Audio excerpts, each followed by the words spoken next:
June 25th, 2009. The time was 12.21 and 18 seconds, precisely. That's when 911 got the call. And what jumps out right away is how confused the dispatcher sounds. Yeah, the caller is obviously panicked, right? But they never actually say the name. Never say it's Michael Jackson. Which just, creates this immediate crisis feel, but it's missing that key piece of information. Really highlights the chaos of those first moments. We actually have a short bit of that call here. It's pretty telling. Let's hear it. Play simulated audio based on transcript. I need an ambulance as soon as possible, sir. Gentleman here that needs help and he's not breathing. Yeah, he's not breathing. 50 years old, sir. Okay, he's unconscious. He's not breathing. Yes, he's not breathing, sir. He's on the bed, sir. He's on the bed. Okay, let's get him on the floor. Okay, let's get him down to the floor. He's not breathing. Wow. And he's on the bed. Yeah, and the dispatcher immediately, repeatedly says, get him on the floor for CPR. Cardiopulmonary resuscitation, yeah. Trying to get breathing and circulation going again manually. That instruction really hits home. Okay, so let's really get into this. Today on The Deep Dive, we're taking a close look at everything surrounding Michael Jackson's death. We've dug into the 911 transcript, obviously, but also lots of firsthand accounts, interviews, reports from people close to him. Right. And our goal here isn't, to just speculate wildly. We want to lay out the key information that surfaced afterwards. We're focusing on the timeline, the medical care aspect, and, importantly, the very different views people had on his well-being leading up to it. So back to that 911 call and the initial response, the caller does eventually give the address, describes him as a 50-year-old man, unconscious, not breathing, on the bed. And the dispatcher jumps right on that, get him on the floor. That's priority one for effective CPR. Absolutely. You need that firm surface. And the fact the caller first says CPR was happening on the bed, well, it makes you question how effective it could have possibly been. It's this clash, isn't it? The urgent need for help versus maybe not the best initial response on scene. Right. And then there's Dr. Conrad Murray, Michael Jackson's personal doctor. He's there. Yeah, and the paramedic who arrived even said, because Dr. Murray was there, he's the highest medical authority on site. Which is standard procedure, technically. The most qualified person present takes charge in an emergency. But it immediately raises that huge question. The paramedic himself asked it. Why did it take Dr. Murray so long to get someone to call 911? Exactly. The paramedic apparently said something like, only Dr. Murray can answer that question, obviously. It just hangs there. It really does. And then we hear the paramedics worked on him for 45 minutes.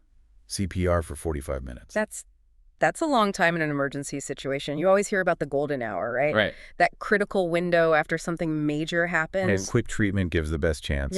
Yeah. And the paramedics' point about the delay in calling 911 really makes you think, was that crucial window already closing or even closed? And that paramedic didn't mince words either. He expressed serious doubts about defending the medical care given at the house before they arrived. Said something like indefensible. Yeah. The more that comes out, the harder it is to defend. To me, it's indefensible. That's a heavy statement from someone on the scene. It definitely suggests they saw major red flags right from the start. Those initial concerns, sadly, just foreshadowed the news that shocked everyone. Yeah. Soon after, the reports started coming out. Michael Jackson pronounced dead at UCLA Medical Center. And this was right before those massive London comeback shows he had playing. Which just amplified everything. His fame, the comeback anticipation.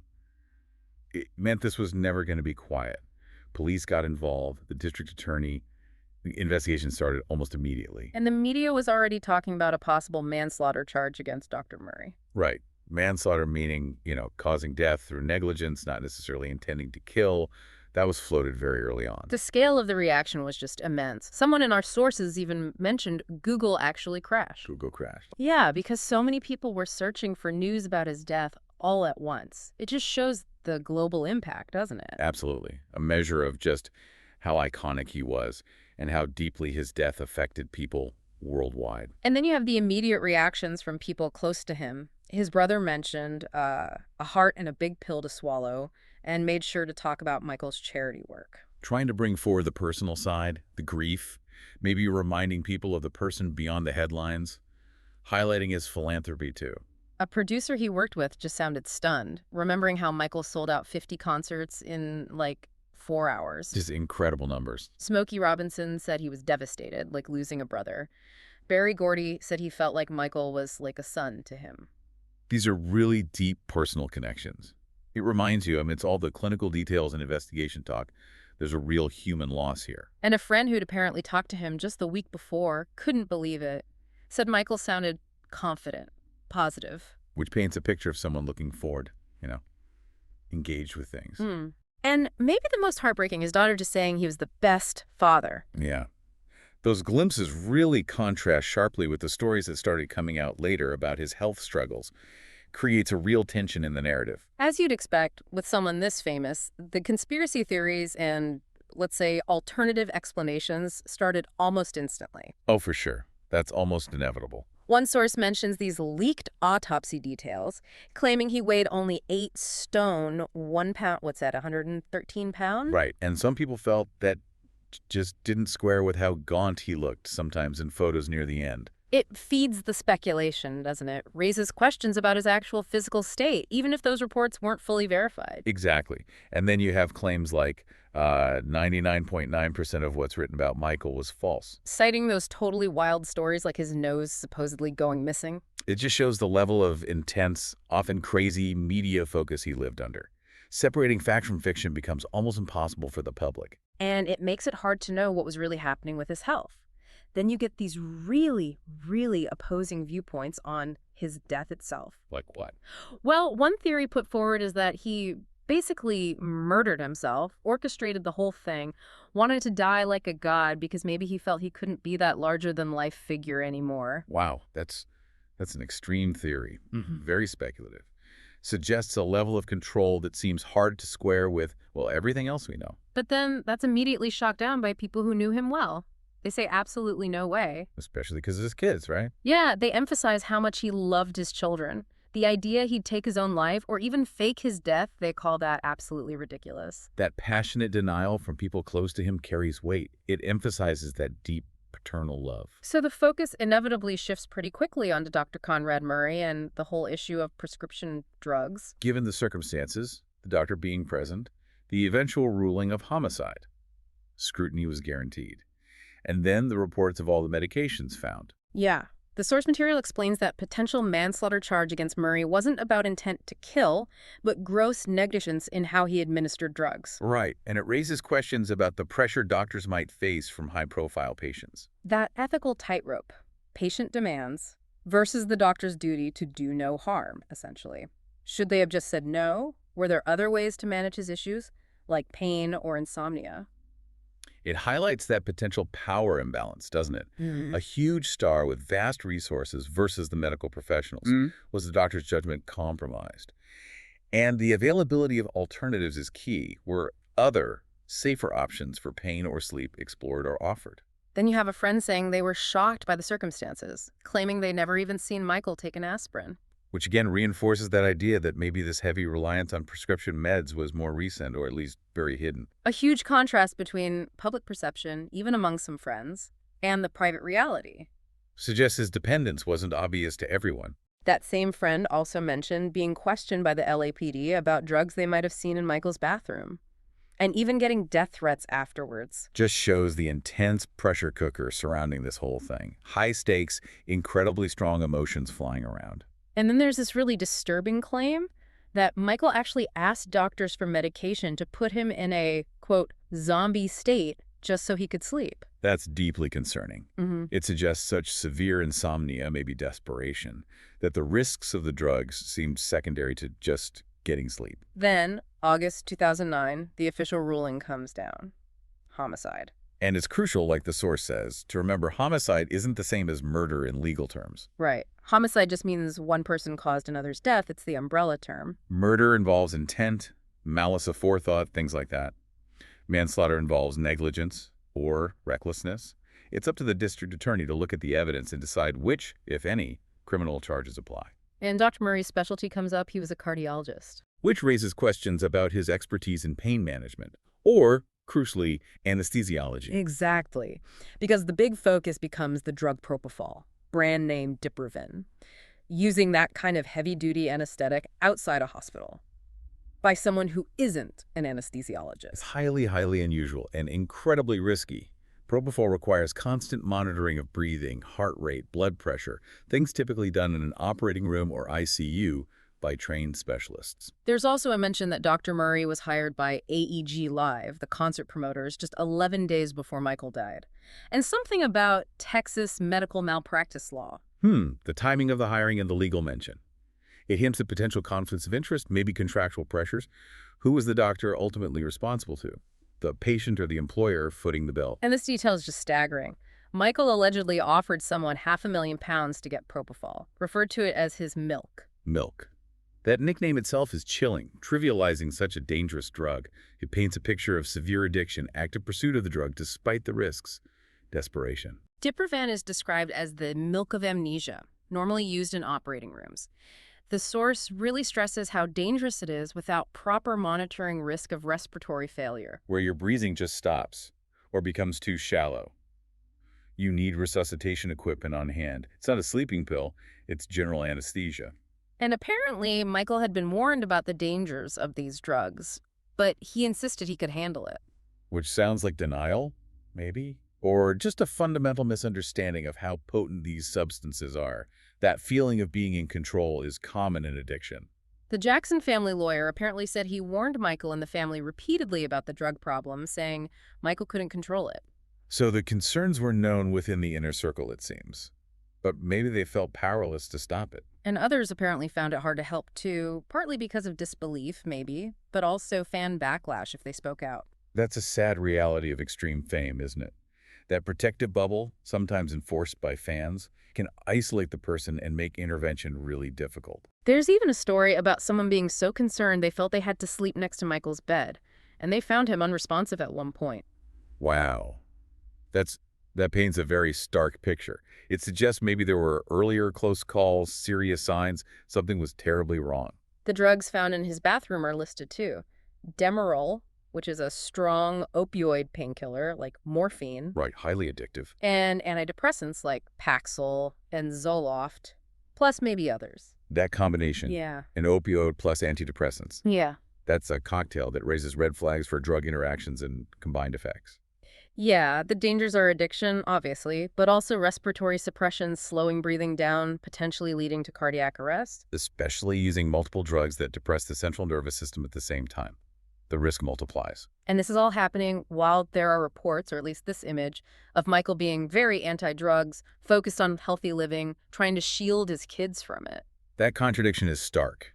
It really highlights how hidden addiction can be, the lengths someone might go to conceal it. There's a clear message aimed at the medical profession in the sources, too, about the dangers of overprescribing. A warning, yeah, about prioritizing patient well-being over perhaps financial incentives or pressure, and being responsible with prescribing powerful medications. And then, just as a sort of final note on this section, Dr. Murray apparently reopened his cardiology practice just 5 months after Michael's death. Which might strike some as quite soon, given the circumstances and the ongoing investigation at that point. Then the narrative takes another turn. The Jackson family lawyer brings up this claim that Michael was genuinely terrified of being murdered. Murdered. For what? For his money and, significantly, his music catalog, including that hugely valuable Beatles catalog he owned. Okay, that introduces a whole different, much darker angle. Feeling physically endangered because of his wealth and assets? But the same lawyer also says Michael was as sharp as a razor when it came to business. Which sort of pushes back against the idea he was easily manipulated or naive about his finances. Suggests he was very aware. And then LaToya Jackson, his sister, is quoted claiming Michael was murdered by his shadowy entourage. That's a direct accusation of foul play from a family member. Very serious, though it remains an allegation. It adds to this idea of people around him maybe not having his best interests at heart. There's another account of someone, one of his minders, feeling pressured to get drugs for Michael. So enabling behavior, potentially? Or just people feeling they had to give him what he wanted? Facilitating access, perhaps? But then, countering the idea he was completely controlled, it's mentioned he fired his own father, Joe Jackson, at one point. Showing he could make major decisions, assert control over his own affairs when he wanted to. There's also the suggestion that if you got too close or maybe challenged things, you could find yourself removed from his circle. Creating a kind of isolation. Potentially. His former nanny, Grace, is mentioned specifically as someone who really cared and could have helped, but she wasn't there anymore. Her absence felt like a loss. Suggesting maybe the people who genuinely wanted to help were sometimes pushed away, making it harder to offer support. Okay, let's shift focus to the London concerts themselves. This massive 50-show run planned for the O2 Arena. 50 shows. That's a huge undertaking for any artist, let alone someone who hadn't toured on that scale for years. Right. And when they initially postponed the start date, questions definitely arose about whether he could physically handle such a grueling schedule. There must have been doubts. And we get these totally conflicting reports about his health around that time. Some people said he looked high or sedated at the big press conference announcing the tour. But then other reports claimed he was fit, correct weight for his height, had the best dietitian. It really shows how hard it is to judge from appearances, right? And how different people see or report things differently. Absolutely. Public appearances can be deceiving. On the flip side, you had people who saw him around March 2009 saying he looked underweight, frail. And they thought 50 concerts in just 6 months was just too hard, even irresponsible. Yeah, those concerns came from people with seemingly direct access, suggesting maybe his health was more fragile than the official line. It hints that maybe the public image and the private reality were quite different. And yet, the night before he died, reports say he was full of energy at rehearsals, ran through a lot of songs, seemed really happy about the tour. That final burst of energy, it offers this glimpse of hope, doesn't it? Makes the suddenness of his death the very next day even more jarring. AEG Live, the promoters, put out a statement saying he'd passed a 4.5-hour physical exam by independent doctors. Which sounds comprehensive, but you wonder what exactly they were testing for. Was it just general fitness, or did it look at deeper health issues, potential substance use? It was likely intended to reassure everyone. And Michael's own reason for doing the concerts. He reportedly said his children were finally old enough to see him perform live. That adds such a personal, poignant motivation to it all, wanting to share that part of his life with them. But the pressure from the promoters is definitely mentioned. The idea that reports saying he was as fit as a 20-year-old were just nonsense. Acknowledging that maybe the hype was getting ahead of the reality, and that huge financial stakes might have been pushing things forward regardless of his actual condition. There's also this touching but sad little anecdote where Michael apparently told someone he was a very lonely man. Despite being arguably the most famous person on the planet, it speaks to that isolation that can come with extreme fame. A disconnect between the public image and private feelings. And remember the confusion over how many concerts he actually agreed to. Some sources say 10 initially, others insist it was always 50. There's even a theory he agreed to 10, but maybe AEG had an option for 40 more, and maybe he thought he still had the final say. Uncertainty there, which could have added to the stress. Definitely. Potential misunderstandings about huge contractual obligations. But then you also have people remembering him being genuinely excited and energized by the whole thing, like a child waiting for Christmas, planning for his kids to join him in London. So conflicting signals again, excitement and anticipation, mixed with underlying fragility and pressure. It paints a complex picture of his mindset. Looking back briefly at his life and legacy, we're reminded of the Jackson 5, that incredible early fame. And his solo career, just groundbreaking. A peer who also started super young apparently shared memories of those early days, giving context to the unique pressures Michael lived with from childhood. His favorite musical being Oliver is a fun little detail. And his father, Joe, described as a strict disciplinarian, but also the one who saw the talent. Understanding that early family dynamic, the relationship with his father is often seen as key to understanding his whole life trajectory. And it's noted that Michael apparently forgave his father, that they were on good terms near the end. A sense of resolution there, perhaps. And then his status. King of Pop, the incredible record sales, maybe 750 million, 13 Grammys, the dance moves, the videos. His impact was just monumental. You can't overstate it.